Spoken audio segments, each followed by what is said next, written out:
Welcome to today's video. This is Unit 7, Lesson 2 of our Language Arts series, and today we're going to be talking about figurative language. So think about what we covered in the last lesson or the last video on poetry and see if you can match these headings to the descriptions. You can pause the video and try that on your own and then restart when you're ready to check your answers. So a piece of poetry, they can be long or short and can be on any topic, is a poem. To have the same or similar ending sounds, for example, egg and leg, is rhyme. A group of lines in a poem, they are similar to paragraphs in other types of writing. That's stanza. One row of words in a stanza. Each one ends when the writer starts a new row. That's line.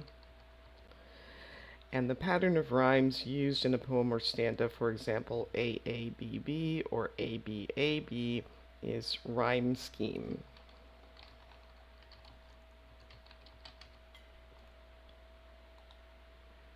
So poetry often uses a lot of figurative language. So read the text and review figurative language, and then we'll discuss the questions. And one small vocabulary word, poet, it's a noun, means a person who writes poetry. So you can pause the video, try this on your own, or you can follow along as I read. Figurative language. Figurative language uses creative words to share ideas in interesting ways that are not usually real. Figurative language helps poets express complex emotions and ideas more vividly and memorably than plain language can, by connecting the reader's senses and emotions to the text. Examples include metaphors, similes, personification, and hyperbole. So can you give examples of each of these? And don't worry if you can't, we'll be talking about that throughout this lesson, but any of these that you know what they mean? And can you think of any other types of figurative language? Alright, so we're going to try to match each figurative language technique with the correct definition and example. So the first one is simile, and that is comparing two things using like or as. And the example of that would be, his words were as sweet as honey. So a metaphor is number 3, comparing two things by saying that one thing is the other. So that's the difference between simile and metaphor. Simile is when something is like or as something else, and metaphor is when you're saying it is something else. So example of that would be, see, she is a rock of stability. Personification is representing non-humans, animals, objects, events as humans. And the example would be of that would be, the flowers danced in the wind.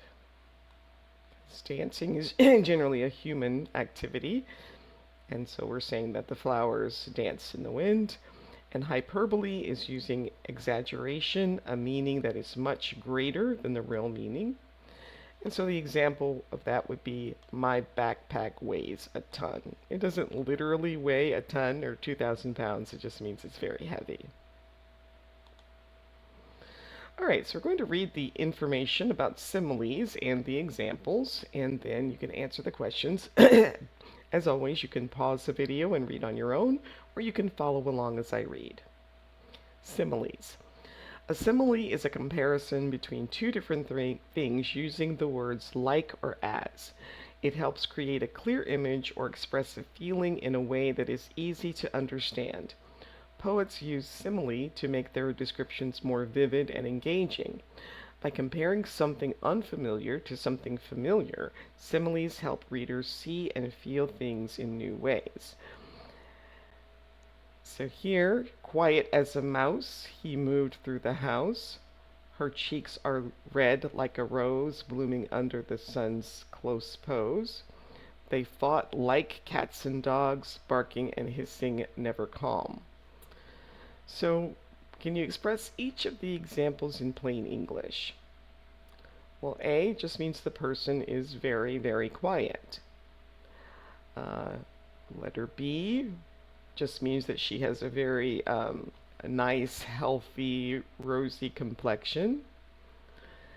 And C, it means that the two people did not get along at all.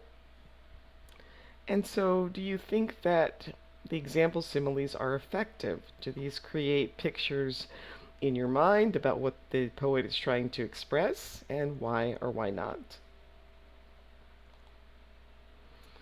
Right, now we're going to read about metaphors and the examples, and then you can answer the questions. We have one vocabulary word here, player. In this context, means actor. So again, pause the video, read on your own, or follow along as I read. Metaphors. A metaphor is a direct comparison between two unlike things stating that one thing is another. It does not use like or as. Metaphors are used in poetry to make the language more powerful and to deepen the reader's understanding or emotional connection to the subject. They can make difficult ideas more understandable. And here's some examples. Time is a thief, quietly stealing our lives. All the world's a stage, and all the men and women merely players. Her heart is cold iron, unchanging and hard. So again, the difference between a metaphor and a simile. With a simile, we say something is like something, or as, as hard as quiet as. And with a metaphor, we actually say that the thing is the other thing. So time is a thief. So can you express each of the example metaphors in plain English? Well, time is a thief, quietly stealing our lives. It's like time progresses, maybe when we're not even really paying attention, and before we know it, time has passed by, we're older, and we're closer to the end of our lives. All the world's a stage, and all the men and women merely players. I think this one is basically trying to say that we all have roles to play in our lives, and the world is the stage on which we play those roles. And her heart is cold iron, unchanging and hard. Pretty self-explanatory there. It's like this person does not have a lot of empathy or sympathy for others. It's a very hard and unsympathetic person. And do you think the example metaphors are effective? Again, why or why not? Alright, so now we'll talk about personification.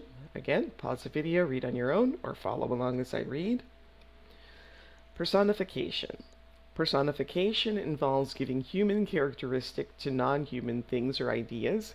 It helps readers relate to and imagine what is being described in the poem. By giving human traits to objects, animals, or ideas, poets can express complex feelings in a way that increases the reader's emotional connection with the poem. And here are some examples. The sun smiled down on us, warming our spirits. The wind whispered secrets, blowing through the leaves. Opportunity knocked softly at the old wooden door. So can you express each of the examples of personification in plain English? Well, the sun smiling on us creates an image of the sun being warm and comforting, not being harsh and very too strong like in the desert, but just like a warm summer's day, making us feel happy and alive. The wind whispered secrets blowing through the leaves. Here it's a soft wind blowing, maybe in the fall, and the rustling sounds of the leaves is similar to someone whispering a secret to someone else. An opportunity knocked softly at the old wooden door. So basically just is trying to show that, the opportunity might be a subtle thing. It may not jump out at you as something that, hey, this is something I need to do. This is a great chance for me. But sometimes opportunity is very subtle. It's very soft, and you may need to listen very closely or pay attention very closely in order to recognize it. And so, do you think the examples of personification are effective? Why or why not? And hyperbole. So hyperbole, well, first we'll do the vocabulary word. To exaggerate is a verb meaning to make something seem larger, better, worse, or more important than it really is. So hyperbole is an exaggerated statement that is not meant to be taken literally. It is used to emphasize a point or feelings. Poets use hyperbole to create a strong impression and express strong emotions. It can also add humor or drama to the poem. So here are some examples. She told me 1,000,000 times, but I could never remember. He ran faster than the wind, his feet not touching the ground. It was so cold, even the polar bears were wearing scarves. So each of these in plain English. The first one is just a person has told the other person something repeatedly over and over again, but the person still can't remember. Here just means the person was running very fast. And here it just means it was a very, very cold day. And do you think the examples of hyperbole are effective? Why or why not? All right, so read the lines below and identify which type of figurative language are used. And more than one answer may be possible. And so you want to express this as, I think this example is a simile because it uses, or this example is very effective because. So that's to answer the questions. So pause the video, try that on your own, and then restart when you're ready to check your answers.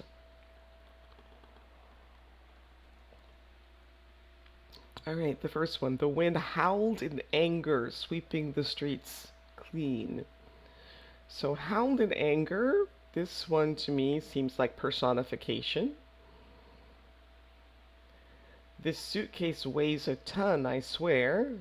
So that one would be hyperbole. It's an exaggeration. Life is a roller coaster filled with ups and downs. Well, because of the is, that would be a metaphor.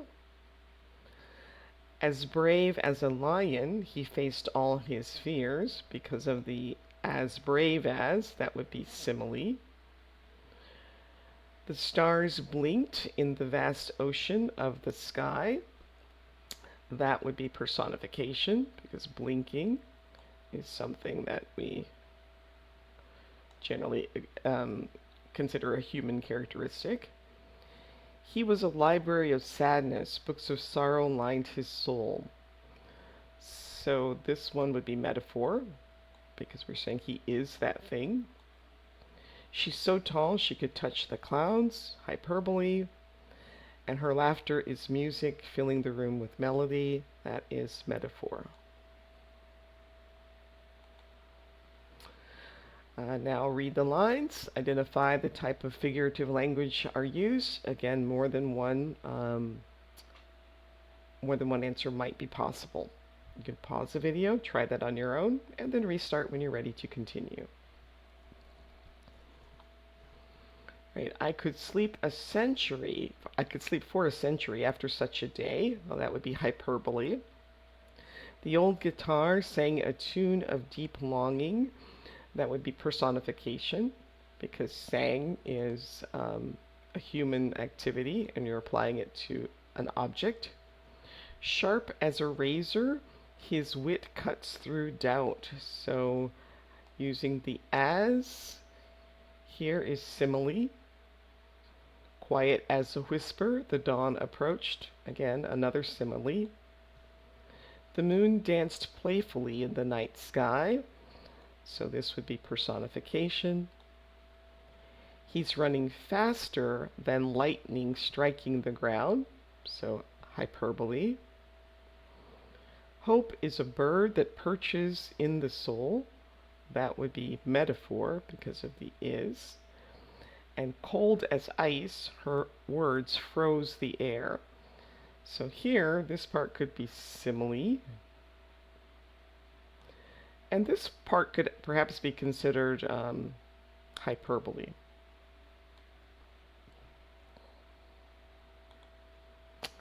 All right, you're going to read a poem titled Morning to the Meadow. And before you read, think about these questions. What do you think the poem will describe? And what words do you think you will read in the poem?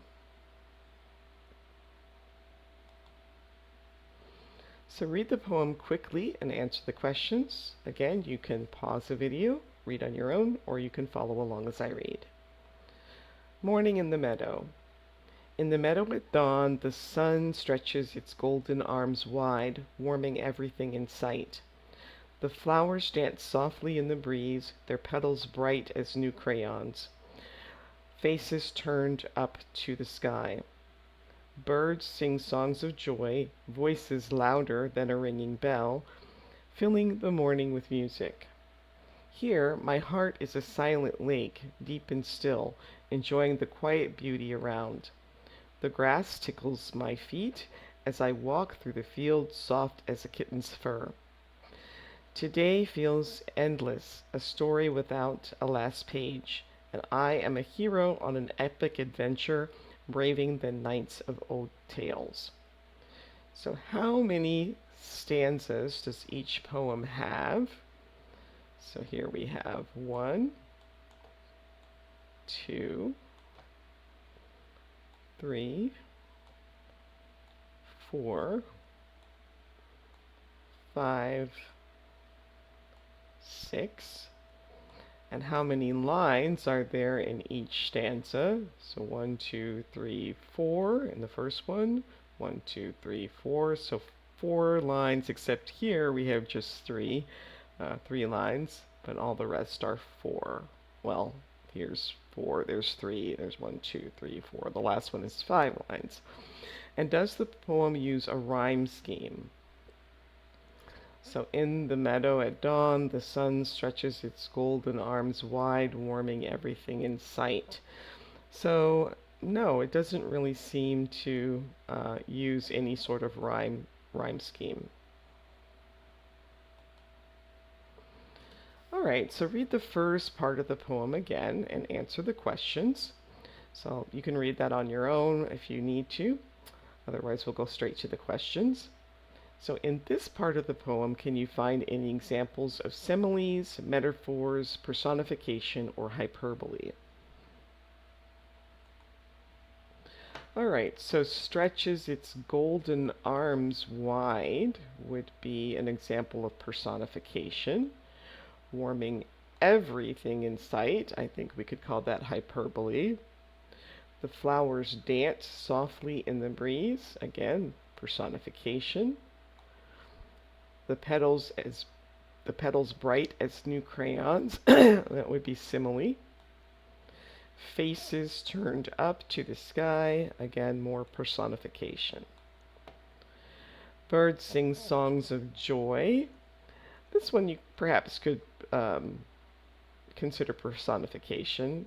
You know, birds sing naturally. We don't necessarily know if they're happy or not, but joy might be considered a human characteristic. Voices louder than a ringing bell. This could be hyperbole. And filling the morning with music. Again, hyperbole. And do you think that the examples of figurative language are effective? All right, so in the second part of the poem, we'll do the same thing. See if you can find any examples of the figurative language that we've talked about. So my heart is a silent lake. So that would be a metaphor. Enjoying the quiet beauty around. So that is more personification, because your heart enjoying something would be personification. The grass tickles my feet. Again, personification. As I walk through the field, soft as a kitten's fur. This would be simile. Today feels endless. I would say that would be hyperbole. A story without a last page. Again, hyperbole. And I am a hero on an epic adventure. So this would be metaphor. Braver than knights of old tales. So epic adventure and braver would be hyperbole. And then think about whether each of these is effective in the poem. All right, so think about what we've covered in the lesson and talk about the answers to these questions. Try to give an example of each of the types of figurative language that we talked about. If you'd like, you want to share a poem of your own or an opinion about either of the poems that we read, share those in the comments. And don't forget to like, subscribe, and share. Thanks for watching, and I'll see you next time. Bye.